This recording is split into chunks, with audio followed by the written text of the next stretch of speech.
The city was alive, even at midnight, its heart beating through the hum of streetlights, the distant thrum of music spilling from late-night cafés, and the rhythmic pulse of passing cars.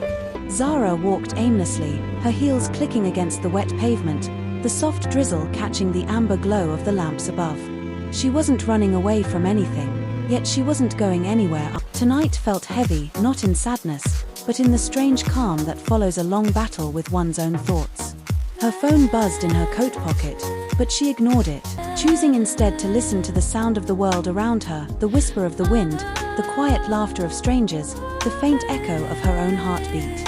It had been months since she moved to this city, chasing dreams that seemed to dissolve faster than she could hold them. But there was something about the night. The way it wrapped the world in silence, the way it hid pain beneath beauty, that always made her believe she wasn't as lost as she felt. Across the street, beneath the flickering neon sign of an old bookstore, a man sat on the steps, sketching in a worn leather notebook. He was dressed in a dark hoodie, his hair messy from the wind, his focus sharp despite the chaos around him. His name was Aiden. To anyone passing by, he looked like another artist trying to capture the night, but to Aiden, each line on the page was a memory, each stroke an attempt to make sense of a world that never stopped moving. He looked up briefly, catching a glimpse of Zara through the rain. For a second, their eyes met, two strangers bound by nothing but a shared silence, yet something electric passed between them, like a spark that didn't need words to exist. She didn't smile, and neither did he, but both felt something shift. Maybe it was fate, or maybe it was just the city playing one of its quiet tricks. Crossing paths between two people who weren't looking for love, but who, unknowingly, were about to find it. Zara paused at the corner, the crosswalk light blinking red. Aiden closed his notebook, his curiosity pulling him to stand.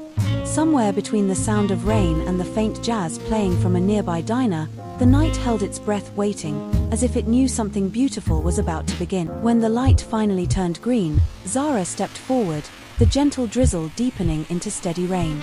She didn't rush. There was something strangely freeing about walking through the storm without an umbrella. As if every drop washed away a little more of the weight she carried. Aiden, still standing by the bookstore, hesitated for a heartbeat before crossing the street toward her. He didn't know why he was doing it. He wasn't the kind of person who stopped strangers or started conversations with mysterious women wandering through the rain. But something about her presence felt magnetic. "You're going to ruin your coat," he said softly, his voice barely rising above the patter of rain. Zara turned, slightly startled, and met his eyes for the second time that night. There was warmth there, not intrusive, not demanding, just quietly curious. "It's already ruined," she replied with a small shrug, a faint smile tugging at her lips. Her voice carried the kind of exhaustion that comes from trying too hard for too long, but it also held a hint of humor, like she hadn't forgotten how to find light in dark places. Aiden laughed, the sound genuine and unguarded. He held out a small folded napkin, the only dry thing he had, and she accepted it with a look that was part amusement, part disbelief.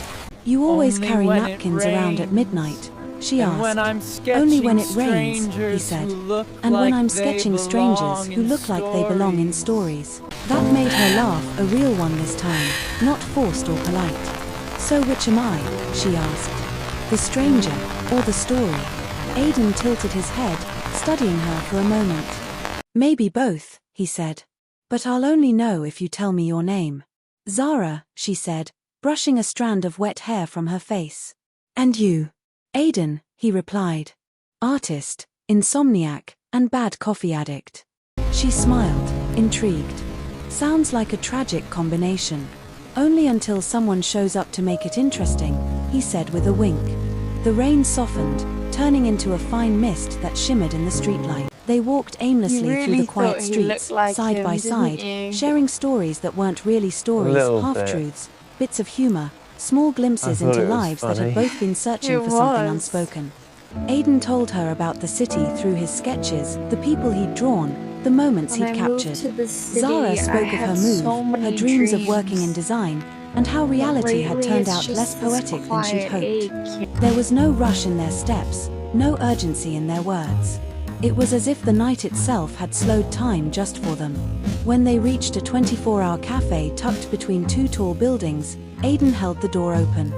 Inside, the scent of espresso and warm pastries wrapped around them like a promise. They sat by the window, their reflections merging with the city lights outside. Funny, Zara said softly, stirring her coffee, I've lived here for months, but this is the first time the city feels alive. Aiden smiled, sketching her again, this time not in the rain, but in the golden glow of cafe light. Maybe it just needed the right company, he said. She looked out at the street, her heart unexpectedly light. Maybe he was right. Maybe sometimes, all it took was a single night and a stranger who felt like home to remind you that you were never really lost. Outside, the city glimmered beneath a thin veil of rain, but inside the cafe, time had slowed to something beautiful. Hours slipped by unnoticed as Zara and Aiden traded stories, laughter, and the occasional silence that said more than words ever could. The world beyond the glass became a blur of headlights and reflections, while inside, it felt like they existed in their own quiet bubble, untouched, unreal, suspended in something close to magic. Aiden leaned back, his sketchbook open on the table, the faint pencil lines forming her silhouette, soft, incomplete, but full of life. You draw fast, Zara said, her eyes tracing the strokes. You inspire easily, he replied, almost shyly, his tone sincere. She rolled her eyes, but her cheeks warmed. Smooth talker. He chuckled. No, just honest. For a while, they sat in silence, the rain tapping softly on the windows. Then Zara spoke, her voice quieter this time. Do you ever feel like the city keeps secrets? Like it knows everyone's stories but never tells them? Aiden looked out at the street, thoughtful. Maybe it doesn't have to tell them, he said. Maybe it just brings the right ones together. She smiled faintly, staring at him as if trying to decide whether to believe that. Something inside her, something that had been closed for too long, began to open, slow and hesitant but real. She had spent so much time building walls, trying to protect herself from disappointment, from the ache of expectations that never matched reality.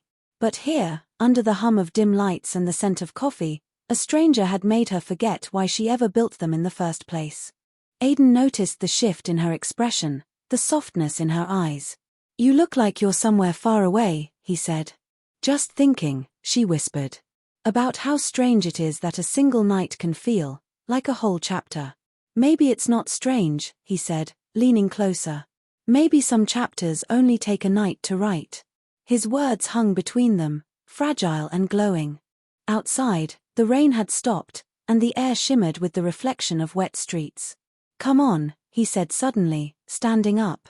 Where? She asked, half laughing. You'll see. He led her out of the cafe and down the quiet street, where puddles mirrored the moonlight. They walked until the sound of the city faded into the hum of the distant river. A bridge arched above the water, its railings glistening like silver threads. Come here when I can't sleep, Aiden said. The view helps me remember that even when everything feels messy, it's still beautiful. Zara stepped closer, resting her hands on the railing.